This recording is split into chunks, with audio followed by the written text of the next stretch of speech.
Bismillahirrahmanirrahim. Alhamdulillah Rabbil alamin. Wassalatu wassalamu ala rasulina Muhammadin wa alihi wa sahbihi ajma'in. Allahumma allimna wa yanfa'na warfa'na bima 'allamtana rabbana zidna ilman. Allahumma yassir wa la tu'assir wa tamim bil khair. Allahumma la 'ilma lana illa ma 'allamtana. Bismillah. Жигиттер, бүгін фаслун фи хуснил маъмурун бих. Маъмурун бихтин жакшы болуу су тарабынан алабыз. Биринчи бизге амыр келди. Амыр келгенде алаты, аны ада кылдык, кода кылдык, бүтүрдүк. Эми жигиттер, ушул буйрук ким тараптан келди ата? Сохиби шар'тан келди ата. Эми жигиттер, Алла Таала жаман нерсе буйрубайбы? Буйрубайт. Демек, бир нерсеге буйруду, бул не болот экен жигиттер? Жакшы болот. Ошон үчүн биз айтабыз, ал хусну лазимун лил маъмурун бих дейбиз. Буйрулган нерсеге жигиттер жакшы болсун экен милдеттүү түрдө. Сөзсүз түрдө бир нерсе буйрулду, сөзсүз түрдө эмне болот экен? Хусн болот дейбиз, жакшы болот дейбиз. Эми бирок жакшы болот дегенибиз жигиттер бул экен, бак биздин лугаттагы жакшы болот дегенибизге салбайсыңар. Бул жерде жакшы болот деген эжеси ал хусн деген не десе аз алабыз, ал фаилуху мамдухун шар'ан, шарият тараптан ушуну аткарган адам не болот экен? Макталынат, анан кийин юсабу фил ахира. Кыяматта не болот жигиттер? Соопко ээ болот. Же мустахакун лит-саваб. Же болсо экен соопко ээ болот да. Түшүнүк да? Демек жигиттер, любой маъмурун бих сөз түрдө не болот экен? Хусн лазим болот ага. Түшүнүк да? Эми ушул жигиттер хусн жакшы болгондо жигиттер, бир иштин жакшы болушу, ушу туруш турпаты жакшы болушу мүмкүн. Же мындай туруш турпаты сырттан карасаң не болушу мүмкүн? Жамандай сезилиши мүмкүн.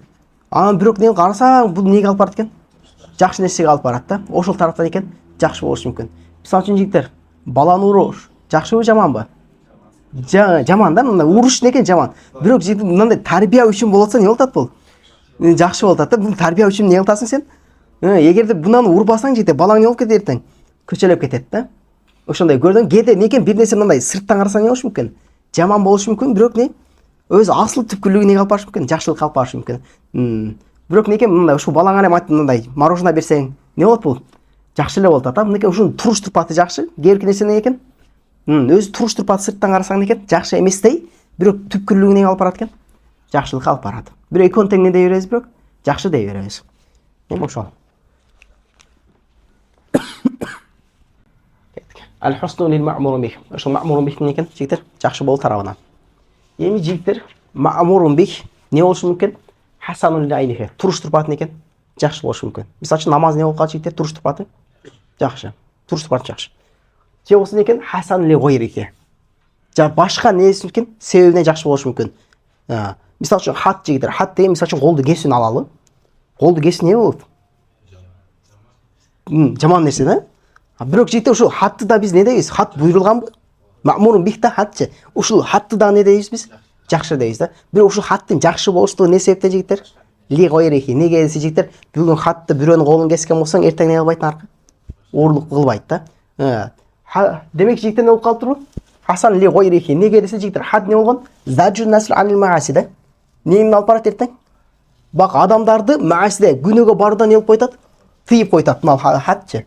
Ошон үчүн мына хатты дагы не дейт экенбиз азыр биз? Жакшы дей беребиз. Неге десе бул экен жакшы нерсеге алып барып атат. Демек жигиттер, биринчи экен туруш турпаты жакшы болот, же не болот экен? Башка нерсе себебинен анан кийин не болот экен жигиттер? Жакшы болот. Эми туруш турпаты жакшы болгондорду кетебиз. Туруш турпаты ошо хасан ли айнихи, анан кийин болот экен жигиттер? Мулхакун бихи, мулхакун би хасан ли айнихи кыласың ана. Хасан ли айнихи не болуп калыптыр? Кошулуп калган өзүчө. Бирок мындай жакшынан карасаң, мушабихун неге окшошуп кетет экен кайсыга? Хасан ли гойрихи окшошуп кетет дейт. Эми хасан ли айнихи жигиттер кандай болот десе, яхтамилу сукут, ла яхтамилу сукут. Яхтамилу сукут кайсы? Сола сыяктуу, намаз сыяктуу. Намаз жигиттер кээде мисалы үчүн айыз көрүп аткан болсо не болот? Аялдардын колунан сакт болуп калат. Демек намаз түшөбү экен? Түшөт. Бирок туруш турпаты не болот ата? Жакшы болот ата. Анан кийин жигиттер экен ла яхтамилу сукут. Вообще не болбойт экен? Сукут ыктымалдуу кылбайт. Бул тасдик. Тасдик деген жигиттер жүрөгүң менен ишенүү. Бизде жигиттер эки нерсе бар, икрор бар, анан кийин бар? Тасдик бар да. Тасдик жигиттер жүрөгүң менен ишенүү, икрор не болот? Тилиң менен айтуу. Тилиң менен айтуу жигиттер кээде не болуп калат? Түшүп калат, бакна икрор кылынган учурда не кылган уруксат берилет, Бирок жигиттер ошол убакта тасдикка да уруксат берилеби? Жок, тасдик не болбойт экен жигиттер? Эч качан түшпөйт. Бирок экөө тең болот жигиттер? Хасан ли айнихи болот ата, туруш турпаттары жакшы болот. Бунун биринчиси бүттү. Экинчиси жигиттер не деп атасыз? Мул хакун бихи бихи деген не атат? Хасан Лайнике кошуп койгонбуз, кошулган дейт. Бирок жакшына карасаң окшошуп кетет. Эмнеге десе Хасанын экен ли гойрихиге. Мисалы үчүн бул зекет. Зекетти мындай карасаң жигиттер не атат? Акчаны чыгарып берип атасың да. Акчаны чыгарып берип атасың. Не болот сенде? Таңкысыр мал болот ал. Таңкысыр мал болот атат да, сен акчаны кемип аткандай да. Бирок жигиттер ошол эле учурда не атасың? Дафул хажат факир болот ал. О, наркы факирдин несин эмип койтасың? Кажесин өтөп коюп атасың. Бирок ошого карабастан зекетти не деп атабыз биз? Хасан Лайнихи деп атабыз. Бирок не болот? Таңкысыр мал болуп калат. Ошондой эле хадж жигиттер. Хадж бул не? Машакка да. Ошол жака барасың, не кыласың? Ысыкта, мисалы үчүн жайында туш келип калган болсо не кыласың? Кыйналып неме кыласың да. Сырттан карасаң не болот? Кыйынчылык да, машакка да. Бирок жигиттер не болот? Хасан Лайнихи шарафул байт. Не Кабаны не кылган? Кабаны урмат үчүн, шараф үчүн. Шарап не болот? Кабан тазимул Каба болот да. Эми бир жол шелип бүтүрүп кетели. Не деп атабыз жигиттер?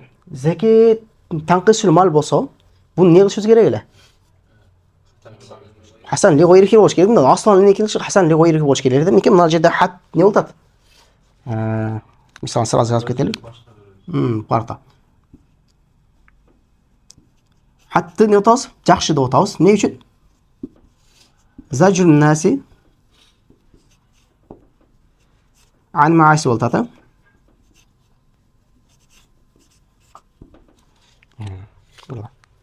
Кутту мына экөөнүн неси жок болот азыр. Айырмасы жок да. Бирок жигиттер мынаны атабыз, таза эле лигойрих деп атабыз, мынаны атабыз.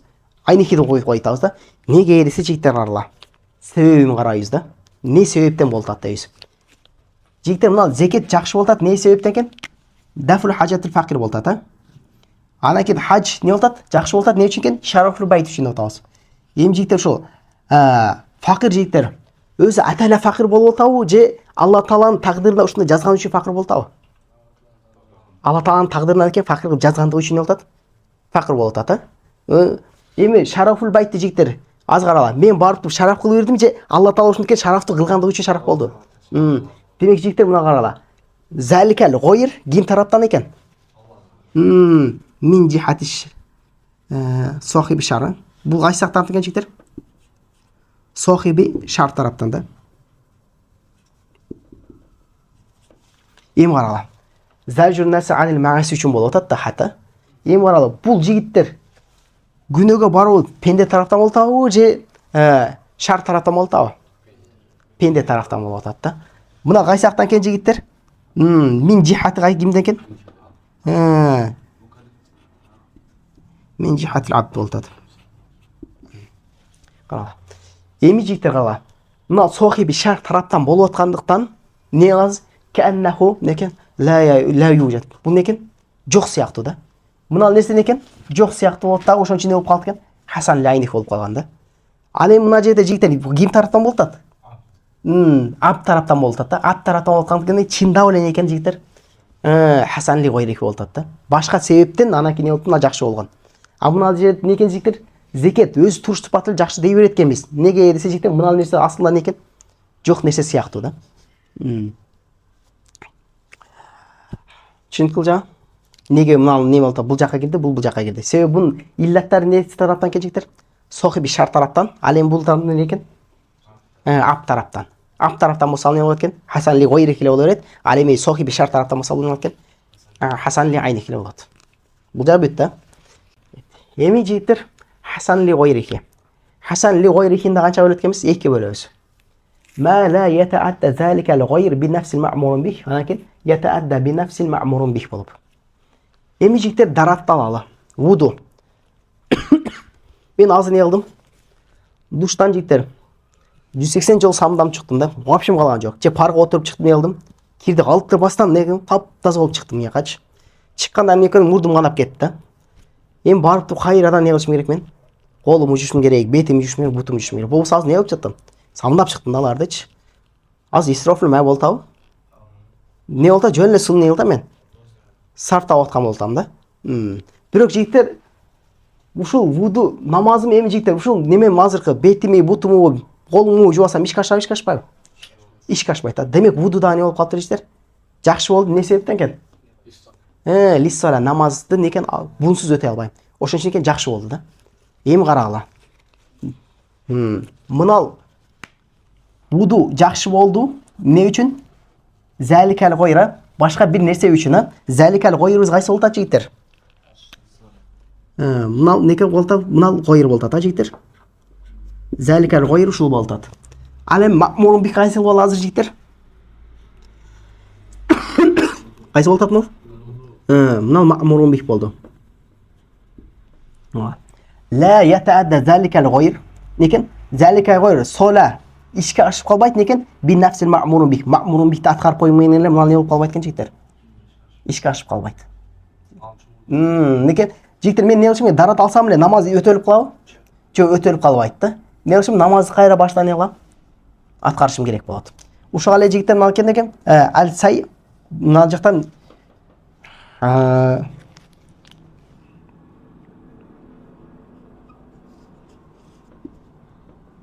сай кылыш жигиттер не болот? Важип болот, Бирок эмне үчүн? Ли солатул жумаа. Жума үчүн. Эми жигиттер сай кылсам эле жума уже не болуп аткарылып калабы? Жок, аткарылып калды. Мына бирок сай кылыш эмне үчүн не болду? Сай кылыш өзү не болот? Басыш не? Бир машакка да. Ал эми некен? Жума үчүн не болуп калды? Жакшы болуп калды. Эми жигиттер некен мына ma'murun бихти аткарым менен эле некен заликал гойр болуп калбайт экен? Аткарылып калбайт. Эми мына ягына өтөлү. Ошо делик ошондой. Мына ягына өтөлү. Ятаадда би нафсил ma'murun бих. Мына нафсил ma'murun бихти аткарышың менен заликал гойр не болуп калат экен жигиттер? Аткарылып калат. Карала. Жихад эмне үчүн милдет болгон жигиттер? Куфрул кафир же болсо ала калиматиллах. Алла таала некен? Немесин келмесин экен улук кылуу үчүн болгон да. Эми карала. Мен жихад кылып кайра экинчи нерсени ишке ашырышым керекпи? Жок. Некен жихад кылышым менен карала. Ma'murun бихти аткарышым менен заликал гойрда не болуп калат экен жигиттер? Ишке ашып калат да. Ал эми бул жакта не кылат жигиттер? Заликал гойрды өзүнчө мынаны аткардым, мына автоматик жанына не болуп калат экен? Келип туруп калат. Ошондой эле хатты жигиттер урдум, мына нерсе не болуп калат? Аткарып калат. Мына эмне ma'murun бих болуп атат, мына заликал гойр болуп калат. Заликал гойр ятаадда дейт немен экен? Би нафсил ma'murun бих. Ma'murun бихти аткарып коюң менен эле. Түшүнүктүү, айырмасын түшүнөт да. Жигиттер мына самара таксим Хасан ли айнеки не болбойт экен? Түшпөйт. Адамдын мойнунан түшпөйт, не кылмайынча? Аткарылмайынча. Ал эми мына жигиттер ла Хасан ли гойрихи. Карала. Гойр бар го. Ошол түшкөн болсо, мына ma'murun бихти не болуп калат экен? Түшүп калат. Түшүнүктүү? Ошондо жигиттер карала. Мына жерде зажур наср анил мааси. Адамдар уже не кылбай калды, күнөө такыр кылбай калды. Не болду? Хатты кыласың, бирөөнү алып барып урушуш керекпи? Жок, урбайбыз. Ошондой эле намаз не болбой адамга милдет эмес. Демек вудуда не болбой калат? Милдет болбой калат. Эми мына жерде жигиттер карала. Хажатул факир не болуп кетти? Бардыгы бай болуп кетти да. Зекет түшөт экен, түшпөйт экен? Түшпөйт. Айырмасы ушундай. Зекет не болбойт экен, түшпөйт, тура берет. Байт не болуп кетти? Түгү менен талкаланып жок болуп кетти. Ажылык адам мойнунан түшөбү, түшпөйбү? Түшпөйт. Түшүнүктүү? Мынаяктар не болбойт экен жигиттер? Түшпөйт. Мынал карала. Мынал жерде некен? Бакны зекетти деле экен, экинчиси бар деп атабыз да. Ошол заликал гойр не болсо дагы? Түшүп калса дагы не түшпөйт экен мынал? Түшпөй тура берет. Ал эми мыякта заликал гойр түшүп калган болсо, мынал кысымда не болуп калат экен жигиттер? Ma'murun бих түшүп калат. Түшүнүктүү? Ал эми мыналар болсо, Хасан ли айнеки болсо не болот? Кээде түшөт, кээде не болбойт? Түшпөй турат. Ал неме? Яхтамил сукут болот экен, анакин экен. Ла яхтамил сукут болот ал жагы. Бул жагы түшүнүктүү? Кетейим шуну окуйлу. Бисмилlah. Фаслун фи хуснил ma'murun бих. Ma'murun бихтин экен фаслы. Ал ma'murun бихи шар'ан ла якун илля хасанан. Шарият тараптан буйрулган нерсе жакшы гана болот. Сөз түрү не болот экен? Хасан болот. Кама аннал манхия анху шар'ан ла якун илля кабихан. Эмнекен манхиин анху бак тыйылган нерсе жаман болгон сыяктуу буйрулган нерсе сөз түрү не болот экен жигиттер? Жакшы болот дейт. Дегенде вахаза мин кодайя шар'i ла мин кодайя луга.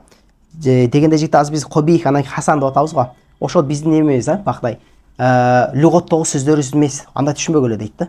Бул не экен жигиттер? Бактай кодайя шар дейт. Бул не экен? Шариаттын бир несини термини дейт да. Ошондо аз бая айткандай эле не деди? Хасан деген не десек, фаилусу не болот дейт? Мамдухун шар'ан, анакине ана мустахикун лисаваб. Буну ушун не декемиз? Хасан деп атабыз, ушуну аткарган болсо. Вал мураду бил хусни, мыякта алып келип бар экен. Вал мураду бил хусни, хусн дегенде максат дейт бул жерде. Лугаттагы неме термин эмес да. Хуна ма юмдаху фаилуху, аны аткарган адам не болот экен? Юмдах фи'луху шар'ан, шарият тараптан жакшы көрүлөт же макталат. Ва юсабу алейхи фил ахирати. Ошо кылгандыгы үчүн не кылат экен? Акыретте сооп табат дейт. Ва казал мураду бил кубхи, жана ошондой эле куб, жаман дегенден максат дейт. Хуна бул жерде ма язумму фаилуху, фаил шар'ан, шарият тараптан ошону аткарган адам не болот экен? Жектелинет, жек көрүлөт. Ва ястахакку алейхи иқабу фил ахирати. Акыретте акыбетке не болот жигиттер? Душар болот. Түшүнүптү жигиттер, бакына жакшы жаман дегенден экен биздин өзүбүздүн лугаттык термин түшүнбөйбүз. Жакшы деген экен шарият тараптан ушуну аткарган адам не болот экен? Макталынса ошол нерсени болот жакшы деп ошону аябыз. Шарият тараптан жаман көрүлгөн болсо не болот экен? Кабих болгон ошол. Вал фал хусну лазимун лил маъмурун бих. Эми маъмурун бих сөз түрдө не болот экен жигиттер? Жакшы болот. Же хусн маъмурун бих үчүн не болот экен? Лазим болот. Кама анна ал-кубха лазимун лил манхи анху. Кандай эле манхин анхуга кубх некен лазим болгон сыяктуу. Лианна шари'a хакимун. Себеби шари' сахиби шар некен хаким дейт. Фала я'муру би шай'ин илля ли хусниhi. Эми бир нерсеге буйруса сөз түрү не болот экен? Жакшы болот. Бир нерсенин жакшы болгондугу үчүн гана не буйруйт. Вала янх ан шай'ин илля ли кубхи. Бир нерсенин жаман болгондугу үчүн гана андан не болот экен? Тият. Ли каулихи та'ала инналлаха я'муру бил адл. Аллах таала некен адилеттүүлүк менен буйруйт. Ал-ая аят дейт. Ва каулуху та'ала жана ошондой эле ва янха анил фахша. Аллах таала силердин неден тият дейт? Фахшадан тият дейт. Эми жаман нерседен, тaqsimul ma'murun bih min haysu husnuhu. Ma'murun bih deyт, Хасан жакшы болот тарабынан бөлүнүш дейт. Ян qasmul ma'murun bih bi hasabi wajhi husnihi ila aqsamin дейт. Жакшы болот тарабынан ma'murun bih бир нече бөлүккө бөлүнөт. Fa huwa imma hasan li ma'na fi aynihi. Өзүнүн ушул өзүнүн хасан ли айниhi туруштурпат экен, жакшы болот. Кал иман вал иqrar ва сала. Иман, иqrar экен, сала сыяктуу дейт. Дегенде нафсул маъмурун бих экен хасан экен бул жакта. Ау хасан ли мa'на фи гайрихи. Же болсо экен башка бир нерсе себебинен жакшы болот дейт. Кандай десе кал жихад вал худуд вал вуду ва сайя ила жум'ати.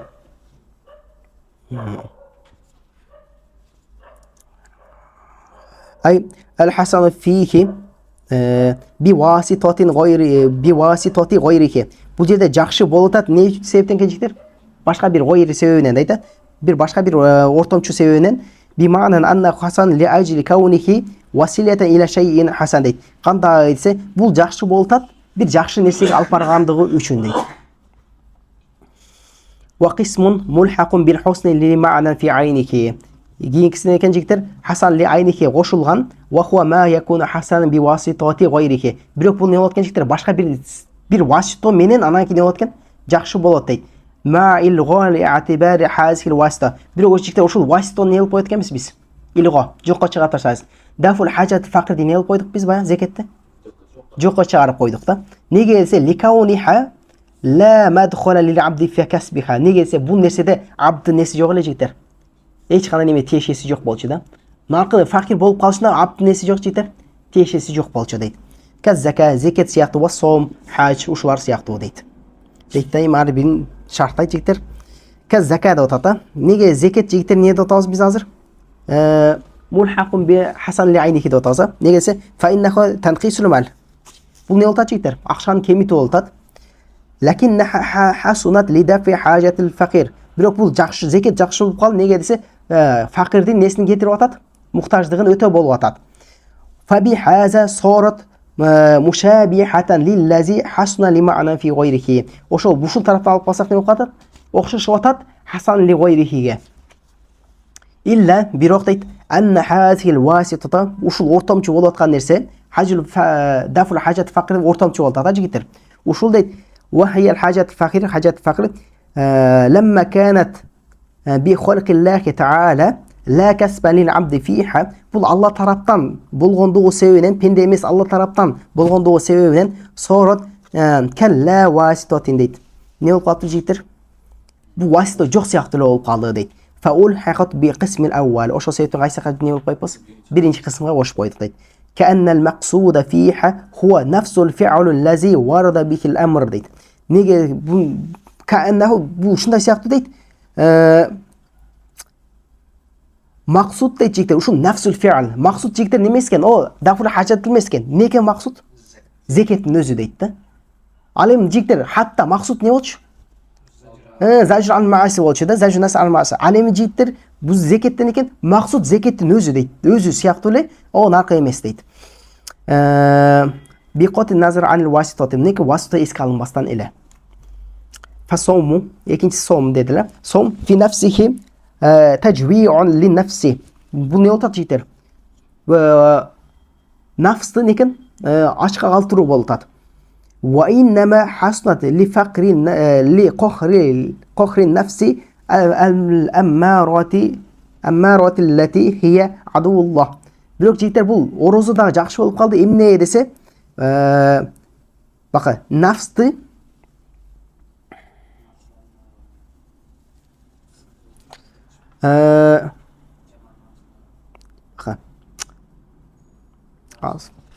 Bizde adulullah desek, nafsta adulullah desek мынандай шықпай қалады да. Түзме бізге қотырсаң не болып айтады? Бізде лұғатқа түшпей қалады да. Бақына, жаман нәрсеге бұйыруған нафсты не үшін? Нафсты не үшін екен? Неме үшін? Ли қоқыр деген бақына неме үшін? Бақына, басаңдатыш үшін. Жаман нәрсеге бұйыруған нафсты некен? Басаңдатыш үшін ораза не болып тұр? Жақсы болып қалды дейді.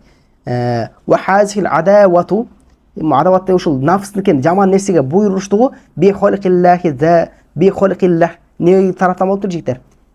Алла тағаламекен жаратқанда әлі нафсты ушындай қылып жаратқандығы үшін дейді. Зәлікі фи жибләтіка, жаратылған ушындай болған үшін лә бикаспил абд. Некен абдың жігіттер? Несі жоқ екен бұл жерде?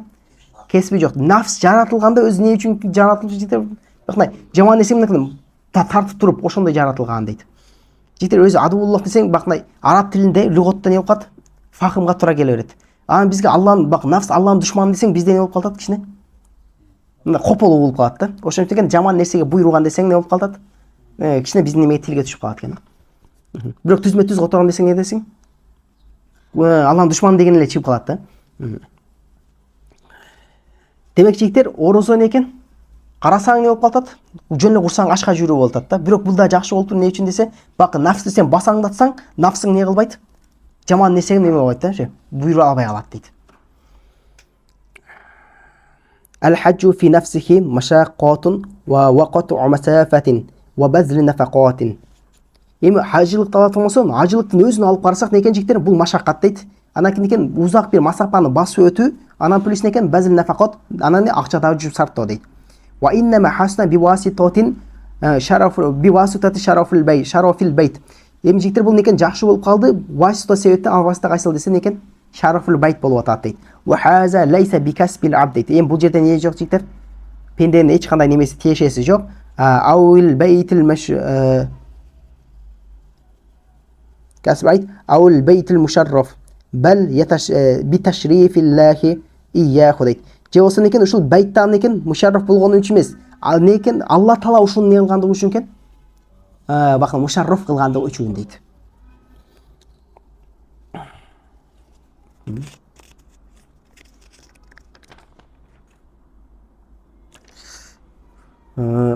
وصارت كون هذا القسم ملحقا بالحسن لعينه.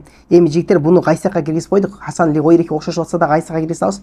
Хасан ли айнике киргизгендигибиздин себеби дейт. Аннаху ла ясқуту вужубул маъмурун бихи бисуқутил гойр. Суқутил гойр түшүп калган болсо да маъмурун бихи важиптиги не болбойт экен жигиттер. Түшпөйт дейт. Негесе фалау ин адамал фақиру wa nahwuhu lam tasqut az-zakat. Faqir je faqir o'xshashdan bardo jo'q bo'lib ketsa da ne bo'lib ketgan jigitlar? Zakat tushmaydi deydi. Walau istaqomat nafsuhu lam yasqut al-sawm.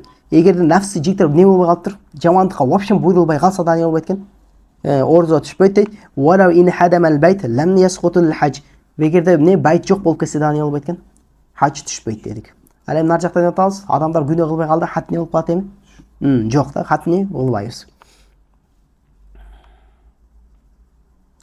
Бул жерде жана намазды Az eğim geldi tatmiyata. Wal qismul awwal en birinci kısım. Ve huwa ma hasana li ma'na fi aynihi yanqasim ila qismayn. Hasan li aynihi bolgan jigitler ne bolot eken? Ekiye bölünет дейт. Жигитер мен Hasan li aynihi деп туруп Hasan li aynihini кайра не кылдым? Дагы ичинде дагы бир Hasan li aynih чыкты. Ошол Hasan li aynihi. Ошол жөнүндө кетет. Эми ошол жерге келдик, Qismun qismun la yaqbalu sukut. Birinchisi ne diyecektir? Sukuttu kalbabayt anil mukallafi bi vajhin. Mukallaftan ne bolbayt diyecektir?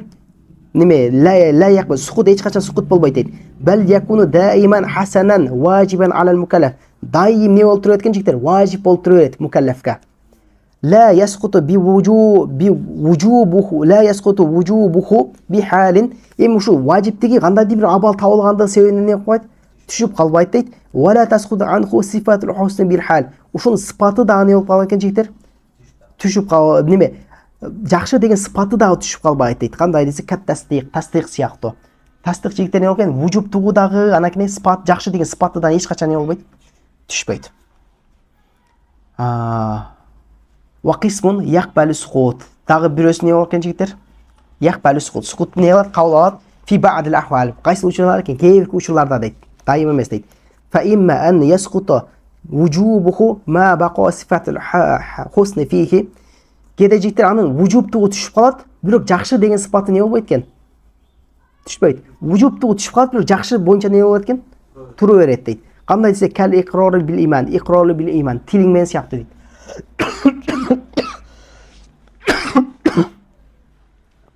Эми карала. Эгерде бирөө мажбурлап калиматы куфрду айтып турган болсо жигиттер, ушул иqrorду айтып туруң вужубтугу не болуп калат жигиттер? Түшүп калат. Бирок жигиттер оны ал неменен? Ушунун хасаны дагы түшүп калдыбы? Ошол айтсаң экен жакшы деген сыпаты дагы кошо кетип калдыбы? Сыпаты не болуп калды? Тура берет да. Ошон үчүн жигиттер сыпаты жакшы деген сыпат тура бергендиги үчүн ушул жерде айтпастан өлүп кетсе не дейбиз бул?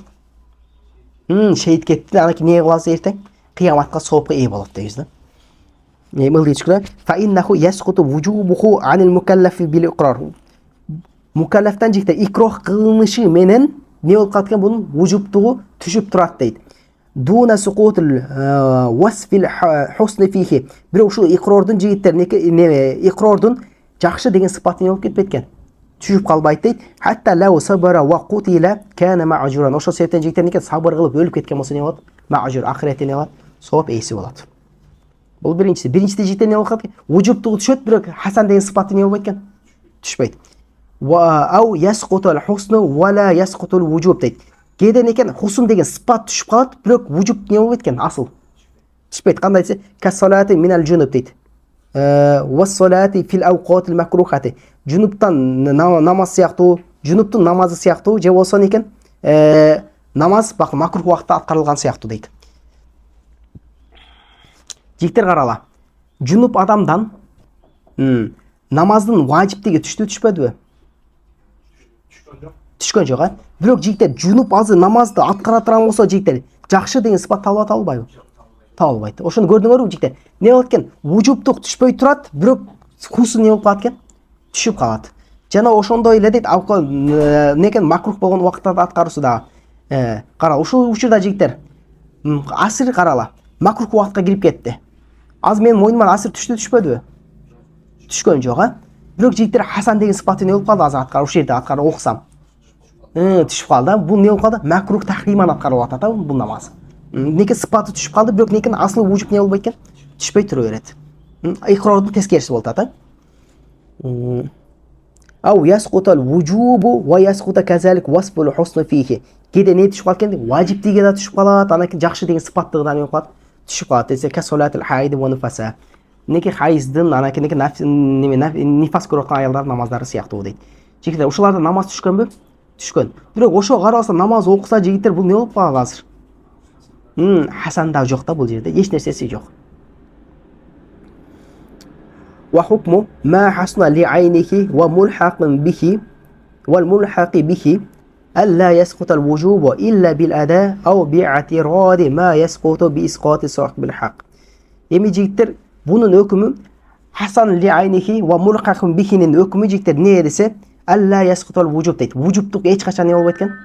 Түшпөйт. Эми түшөт. Эми менен түшөт десе бил ада менен түшөт экен.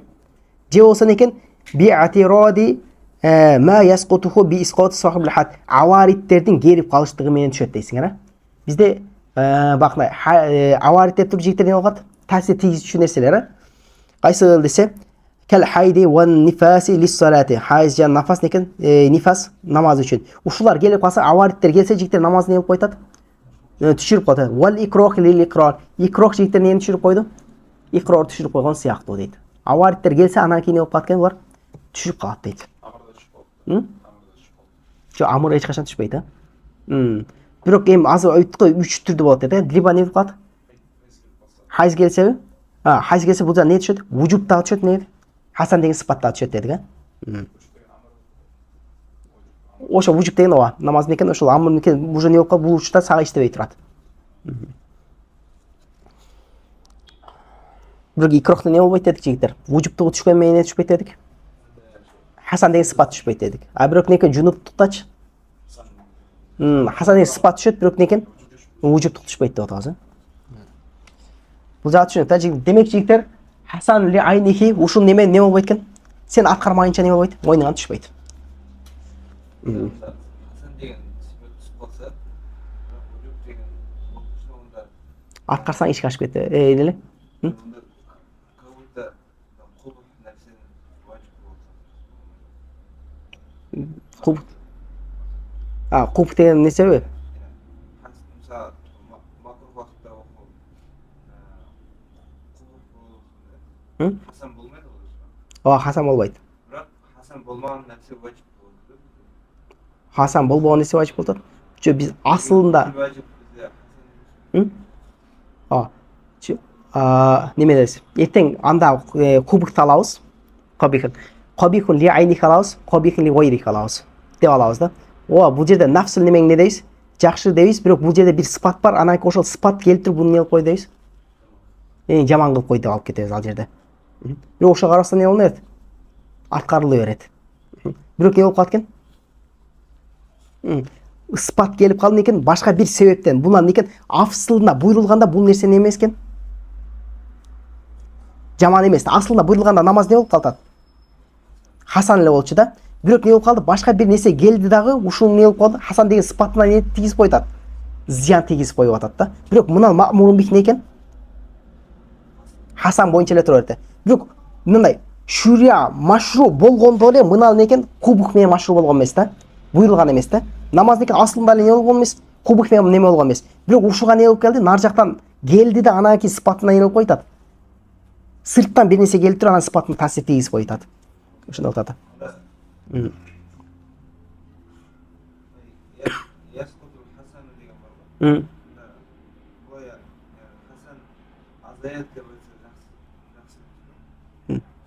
Жок, Тамаман жок болуп кетти да. Баары бул жакта окуган баары дұрыс. Яқилу Хасан десек пе? Десек анда некен не болғат дагы деле кандай бир жакшы деген нерсеси бар деген нерсе чыга берет да. Эгерде ала турган болсокчу.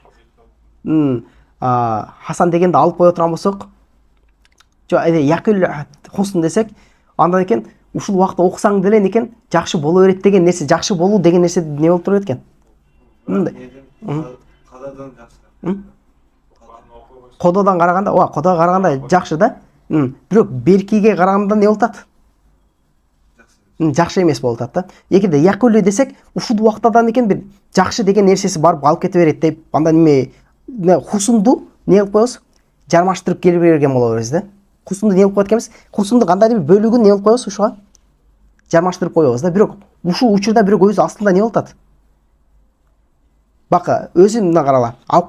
Намаз макрух убакыттарда аткарса, аны эртең немеге алабыз? Кобих ли гайрихи да алабыз да. Ал өзү аслында кобих болуп атат да. Эгерде биз Яқилу Хусн десек, андан экен фи нафсил вакт кобих болуп атат, фи нафсил вакт не болуп атат? Хасан болуп калып атат да. Түсінікті? Егерде некен яқиллу дей тұрған болса, анда не болып қалады екен? Ертең ушул нерселер жігіттер не болып қалады? Нар жақта қобих деп келеді да. Ошондон экен бир нафсил вакытта кобих бир нафсил вакытта не деп айта албайсыз? Хасан деп айта албайсыз. Неге десе, bizde накиттер не болбойт? Ла ястамиан. Ла хусн ла неме деп. Бул жерде неме кылат? Акс болот да. Же бирок кобих десең не болот да? Неме баарыбир не болуп калат да, бакы кобихтики не болот? Ла хусн болот да.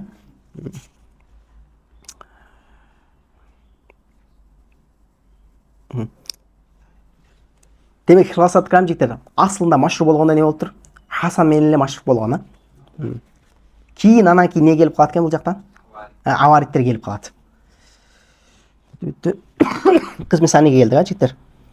Амма кысмы сани алеме экинчи кысым дейт. Хуал хусну лимаана фи гайрики. Ал не болуп калат экен жигиттер? Башка бир нерсе себебинен жакшы болгон. Янкасим хасаби заликал гайр. Эми жигиттер ушул бөлүнгөндө жигиттер, ушул маъмурун бих себебинен бөлүнбөйт. Не себептен бөлүнөт? Ли заликал гайр себебинен бөлүнөт, Аллази шуруа ли ажлихи хазал маъмурун бих. Ошол экен ушул маъмур бих ушул заликал гайр үчүн не болгон? Машру болгон дейт. Иля кысмайн экиге бөлүнөт дейт. Ал аввалу ал маъмурун бихи маъмурун бих аллази ла ятаадда заликал гайр би нафси фи'л маъмурун бих. Ошол заликал гайр би нафси маъмурун бих аткарышың менен не болуп калбайт экен? Аткарылып калбайт дейт. Кандай десе, бал южад би фи'лин ахар. Ошол заликал гайрдан экен өзүнчө бир жаңы фе'л менен табылат дейт. Фа хаза камил. Мен бул не болот дейт? Камил болот дейт. Фи кауники хасан ли гайрихи. Не десе, бахли хасан ли гайрихи болгондо неке ушул камил деп алабыз дейт.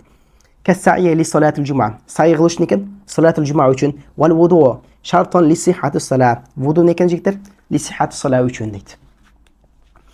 Дейзем личос фа инна сайя хасуна ли ажли аннаху ятамаккану бихи мин адал жумати. Сай важип болду не үчүн десе, же жакшы болду эмне үчүн десе, ушул сай кылсам анан кийин некен жума намазы ишке ашат дейт да.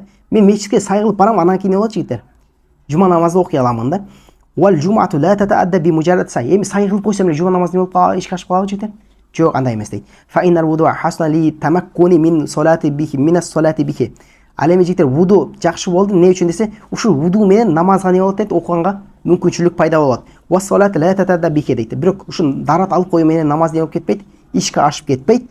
Ва иннама татаадда би арканикал ма'рума. Намаз не болгон жигиттер өзүнүн белгилүү бир аркандары же белгилүү фи'алдер менен ишке ашат. Эми жигиттер мына жерде ва каунул вуду хасан ли гайрихи иза лам янви фихи.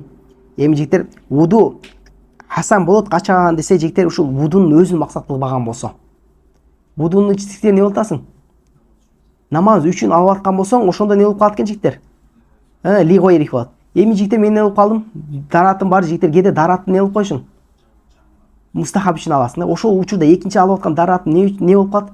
Хасан ли айних болот. Себеби максут не болот? Дараттын өзү болуп атат да. Түшүнүктүү? Ошон үчүн мына жерде ибараны алып келип атканда да неме деп келген? Шартон ли сихату сола болсо, ошондо анан кийин не болот? Хасан болуп калат дейт. Ал эми нафсун дараттын өзүн алам десең, анда не экен? Анда ошол дикен жөнөкөй алып калсаң, анда не болуп калат? Хасан ли айних эле болуп калат дейт. Ва илля фа хуа хасан ли ма'на фи айнихи. Эгерде некен ушу дараттын өзүн максат кылган болсоң, андай болуп калат экен? Хасан ли айнихи эле болот. Фа хуа татхирул бадани ta'ziman li rabbi. Себеби бул не болуп калат? Татхирул бадан болуп атат дейт некен? Ta'ziman li rabb, Алла таала эмне үчүн? Ta'zim кылуу үчүн. Васани биринчи жигиттер не болуп калат экен? Ушул маъмурун бих аткарышы менен заликал гайрне аткарылып калбайт дейт. Экинчиси дейт المأمور به الذي يتأدى ذلك الغير بمجرد فعله дейт. Маъмурун бих дейт, заликал гайр аткарып калат бимужаррад некен? Маъмурун бих аткарышың менен дейт. Кандай дейт? Кал жихад ва иқаматул худуд. Жихад некен? Худуд хаттар сыяктуу ва салатул жаназа некен? Ана салатул жаназадагы дейт. Фа иннаха сорат хасанатан. Эми жигиттер ушулар не болуп калды? Жакшы болуп калды. Ли ажли кодоул хаккил муслим. Мен өтүп кетиптин азыр. Неме кыласыз? Эми неме кыласыз? Кат жихадка кайтарасыңар, жихадтын алдында неме таалик каргыла. Фа иннаху хасна ли алаи калиматиллахи таала. Бул не үчүн жакшы болуптур жигиттер? Алла тааланын келим немесин, калмасын улуктоо үчүн дейт, же бийик кылуу үчүн. Ва ли азазид дин. Ана ким некен? Динди азиз кылыш үчүн. Дин айым азиз деген урматтуу кылыш үчүн. Ва хазал азазу хасилун би нафсил жихад. Эми ушулар жигиттер не болуп калат экен? Жихад кылың менен эле не болуп калды? Ишке ашып кете берет. Кийинкиси не калды? Худуд деди, хаттар сыяктуу. Фа иннаха хасад ли ажли зажри наси анил мааси.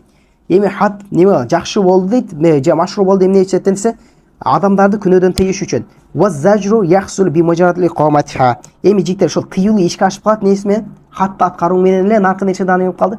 Ишке ашып калат. Ла би фи'лин ахр бa'da хadi. Анын аркасынан кийин келип алып туруп дагы не кылбайсың? Дагы тыйып отурбайсың дейт.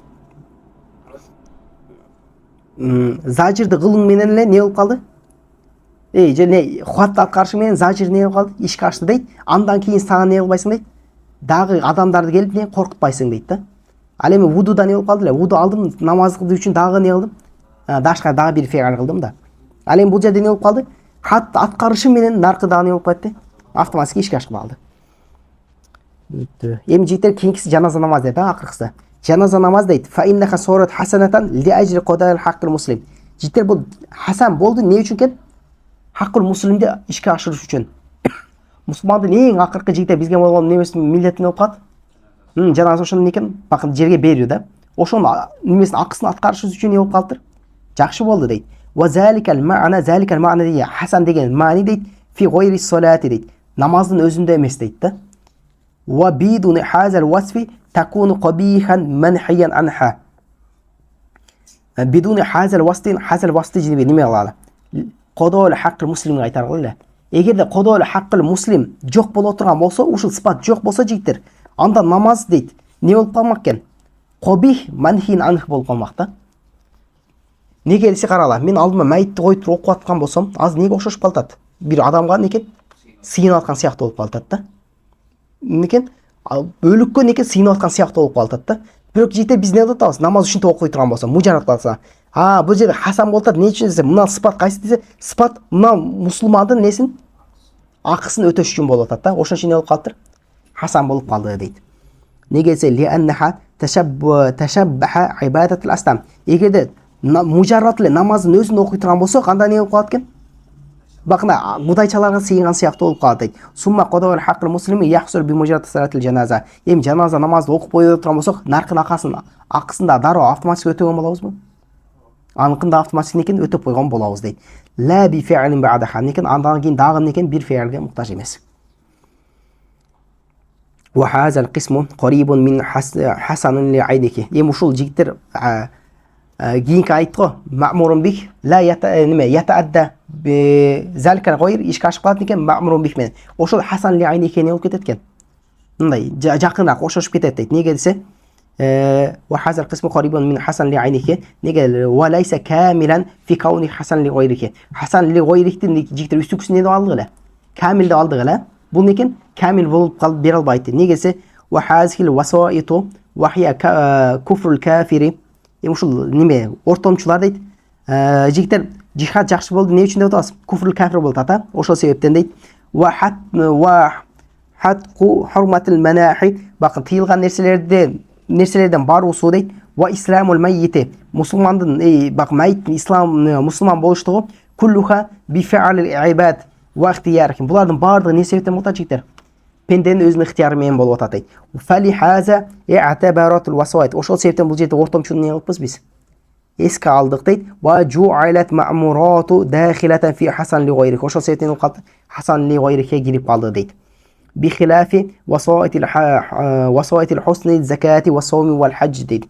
Бирок жите зекеттин, соомдун, ажылыктын васиталарында андай эмес эле дейт. Вахиял факрил ортомчулар кайсыл десе, факрил факири ва адаватин нафси бак факирдин немеси кедей болуштугу, нафстин жаман нерсеге буйруштугу, ва шарафул байт фа иннаха би махди халқиллахи таала. Бул не себептен жигиттер? Аллах Тааланын ушундай кылып жараткан себебинен ла ихтияра лил абди фиха. Бул жерде пенденин неси жок экен, эч кандай ихтияр жок. Ва ли хаза жуалат мин мулхакун бил хусни ли айники. Ошол себептен булар не болуп калды? Хасан ли айники кошулуп калды дейт.